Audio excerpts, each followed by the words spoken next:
ఇక విశాఖ ఉడా park beach లో కలకలం రేగింది. తల్లి మందలించిందని యువతి ఆత్మహత్య యత్నం చేసింది.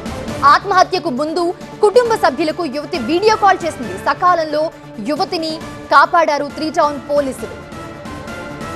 అయితే తనకు పేరెంట్స్ కుదిర్చిన పెళ్లి ఇష్టం లేదని యువతి వీడియో కాల్లో తల్లితో కరాఖండిగా చెప్పేసింది. తనను ప్రశాంతంగా బతకనివ్వడం లేదని వాపోయింది.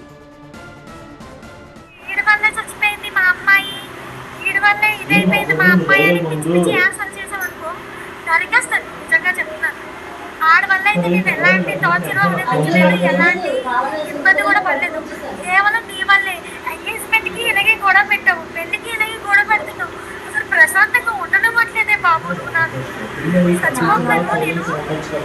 నేను ఏదేమైనా సరే నా వల్ల కావట్లేదు. ఒకవైపు ఇలా వీడియో కాల్ నడుస్తూ ఉండగానే పోలీసులను ఆమె తల్లి అప్రమత్తం చేసింది. వెంటనే పోలీసులు ఆమె ఉన్న బీచ్ ప్రాంతానికి వెళ్లారు, ఆమెని కాపాడగలిగారు.